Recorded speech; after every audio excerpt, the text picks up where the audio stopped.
Bab 17. Kebohongan tentang pemimpin Anda. Saya telah menyebutkan sebelumnya bahwa salah satu kebohongan yang akan disampaikan oleh para pemimpin adalah bahwa Anda semua harus bersatu di bawah satu pemerintahan.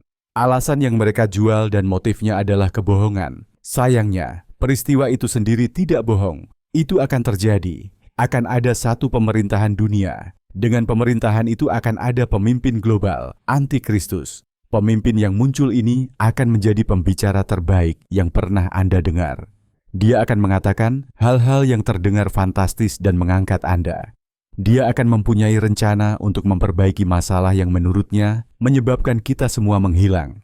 Dia akan memiliki rencana untuk memperbaiki perekonomian dan kekacauan global. Anda pasti ingin mendengarkannya dan mengikutinya. Semua orang akan melakukannya. Bahkan, orang akan mengira dia diutus dari surga. Itu karena pemimpin ini akan mampu melakukan tanda-tanda dan keajaiban. Mereka akan mengatakan dialah penyelamat, Yesus sendiri. Mari kita lihat kitab suci yang membicarakan hal ini. Ayat-ayat kitab suci ini mengungkapkan bahwa antikristus akan menjadi seorang orator ulung. Ingatlah bahwa binatang itu adalah antikristus dan naga itu adalah setan. Antikristus akan mengucapkan hal-hal besar termasuk pujian dan sanjungan. Mereka menyembah naga karena ia memberikan kekuasaannya kepada binatang itu. Dan mereka menyembah binatang itu sambil berkata, "Siapakah yang sama dengan binatang itu? Siapa yang mampu berperang dengannya?" Mulut yang membicarakan hal-hal besar dan hujat diberikan kepadanya. Wahyu 13, 4-5. Dia akan merusak orang-orang yang berbuat jahat terhadap perjanjian dengan sanjungan. Daniel 11, 32. Dalam ayat-ayat ini, Anda mengetahui bahwa antikristus dan rekannya, nabi palsu, dapat melakukan tanda-tanda dan keajaiban. Anda bahkan akan melihat api turun dari langit. Namun Anda juga belajar bahwa ini adalah keajaiban, penipuan, dan ilusi palsu yang dimaksudkan untuk menyesatkan Anda. Dalam kitab suci pertama, dia mengacu pada antikristus. Dalam ayat terakhir di sini, dia mengacu pada nabi palsu dan binatang mengacu pada antikristus. Dia yang kedatangannya terjadi karena perbuatan setan dengan segala kuasa dan tanda-tanda serta keajaiban-keajaiban palsu dan dengan segala tipu muslihat kejahatan. Tesalonika. Kedua-dua, 9-10. Karena akan muncul Kristus-Kristus palsu dan nabi-nabi palsu, dan mereka akan memperlihatkan tanda-tanda dan keajaiban-keajaiban yang besar, sehingga menyesatkan, jika mungkin, bahkan orang-orang pilihan. Matius 24:24. Dia mengadakan mukjizat-mukjizat besar, bahkan menurunkan api dari langit ke bumi di hadapan manusia. Dia menipu umatku yang tinggal di bumi karena tanda-tanda yang dianugerahkan kepadanya untuk dilakukan di hadapan binatang itu, dengan mengatakan kepada mereka yang tinggal di bumi agar mereka membuat patung binatang yang tertusuk pedang dan masih hidup. Wahyu 13, 13-14.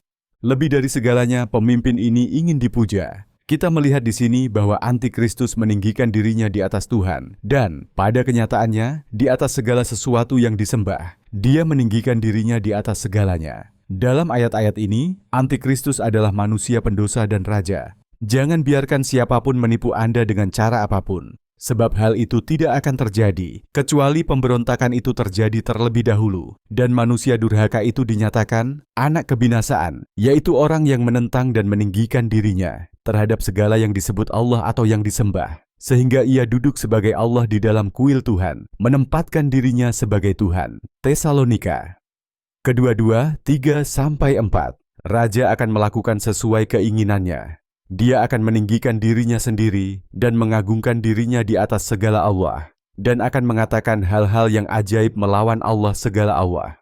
Dia akan makmur sampai kemarahannya tercapai. Tahu apa yang ditentukan akan dilakukan. Dia tidak akan menghormati dewa-dewa nenek moyangnya, atau keinginan wanita, atau menghormati dewa manapun.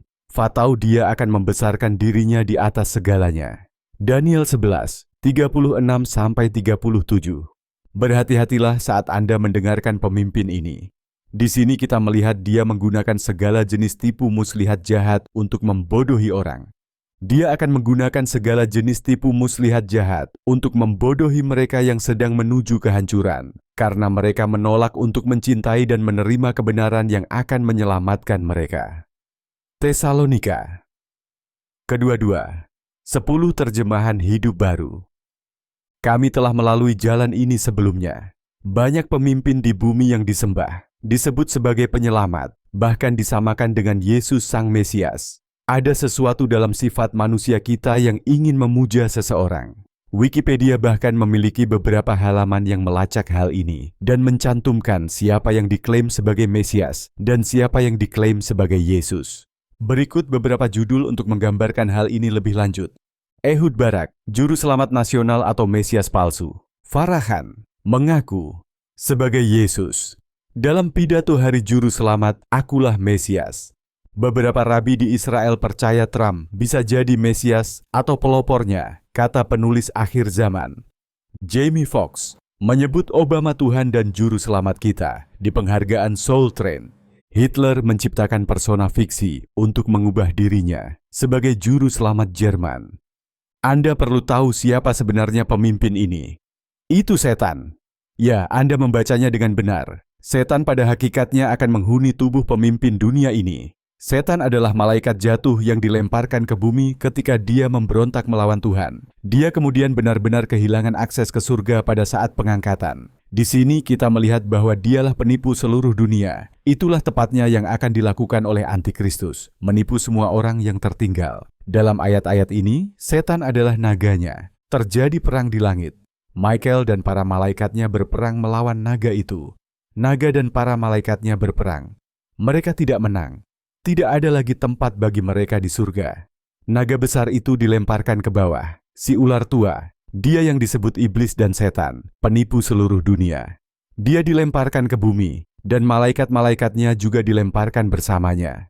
Wahyu 12, 7-9. Di sini, binatang itu adalah Antikristus, dan Anda telah melihat dalam kitab suci di atas bahwa naga itu adalah setan. Dikatakan bahwa setan memberi Antikristus kekuasaannya, takhtanya, dan otoritasnya. Ini karena setan merasuki Antikristus. Binatang yang kulihat itu serupa dengan macan tutul, dan kakinya seperti kaki beruang, dan mulutnya seperti mulut singa. Naga itu memberinya kekuasaan, takhta, dan wewenang besar. Salah satu kepalanya tampak seperti terluka parah. Luka fatalnya telah sembuh, dan seluruh bumi terkagum-kagum melihat binatang itu. Mereka menyembah naga karena ia memberikan kekuasaannya kepada binatang itu, dan mereka menyembah binatang itu sambil berkata, "Siapakah yang sama dengan binatang itu? Siapa yang mampu berperang dengannya?" Semua yang diam di bumi akan menyembah dia, yaitu setiap orang yang namanya tidak tertulis sejak dunia dijadikan dalam kitab kehidupan anak domba yang telah disembelih. Wahyu 13, 2-4-8. Anda mungkin menganggap ini menggelikan, tetapi Alkitab memberitahu kita bahwa setan merasuki manusia. Yesus mengusir setan dari banyak orang selama ia berada di bumi. Murid-murid Yesus bahkan mengusir setan. Kerasukan setan itu sangat nyata. Dalam kitab suci tentang Yesus ini, kita mengetahui bahwa dia mengusir 7 setan dari Maria. Segera setelah itu, ia berkeliling ke kota-kota dan desa-desa, memberitakan dan membawa kabar baik kerajaan Allah. Bersama-sama dengan dia ada 12 murid dan beberapa wanita yang telah disembuhkan dari roh jahat dan penyakit. Maria yang disebut Magdalena yang telah diusir dari 7 setan. Lukas 8, 1-2. Pertimbangkan Yudas. Dia membiarkan setan menghuninya sebelum dia mengkhianati Yesus dengan menyerahkannya kepada imam-imam kepala. Setan masuk ke dalam Yudas, yang juga disebut Iskariot, yang termasuk 12 orang. Ia pergi dan berbicara dengan para imam kepala dan para panglima tentang bagaimana ia dapat menyerahkan Yesus kepada mereka. Mereka senang dan setuju untuk memberinya uang. Lukas 22, 3-5. Karena iblislah yang ada di dalam Antikristus, dialah yang sebenarnya berbicara dan bertindak. Tidak heran dia adalah pemimpin yang ingin didengarkan dan diikuti oleh banyak orang. Bagaimanapun juga, setan adalah pemimpin di surga, dan dia meyakinkan sepertiga malaikat untuk memberontak melawan Allah. Dan masuk akal jika Antikristus mampu melakukan segala macam tanda dan keajaiban, karena dia bukan manusia sepenuhnya. Dia dirasuki setan. Tanda lain terlihat di surga. Lihatlah, seekor naga merah besar, berkepala 7 dan bertanduk 10, dan di kepalanya ada 7 mahkota. Ekornya menarik sepertiga bintang di langit dan melemparkannya ke bumi. Terjadi perang di langit. Michael dan para malaikatnya berperang melawan naga itu. Naga dan para malaikatnya berperang. Mereka tidak menang. Tidak ada lagi tempat bagi mereka di surga. Naga besar itu dilemparkan ke bawah. Si ular tua, dia yang disebut iblis dan setan, penipu seluruh dunia. Dia dilemparkan ke bumi, dan malaikat-malaikatnya juga dilemparkan bersamanya. Wahyu 12, 3-4, 7-9. Lihatlah pemimpin ini untuk siapa dia sebenarnya. Jangan tertipu kebohongannya atau memujanya saat dia menuntutnya. Tuhan menaruh sifat beribadah dalam diri kita untuk mengarahkan kita kepadanya. Sembahlah Tuhan dan Tuhan saja. Yesus menjawabnya, "Enyahlah setan, sebab ada tertulis, kamu harus menyembah Tuhan, Allahmu, dan kamu harus beribadah kepada Dia saja." Lukas 4:8. Jangan menyembah Tuhan lain, karena Tuhan yang bernama cemburu adalah Tuhan yang cemburu terhadap hubungannya dengan Anda. Keluaran 34:14 terjemahan hidup baru. Akulah Yahweh dan tidak ada orang lain. Selain saya, tidak ada Tuhan. Yesaya 45:5. Jika Anda tidak dipenuhi dengan Roh Kudus, Anda membiarkan hati Anda terbuka terhadap setan.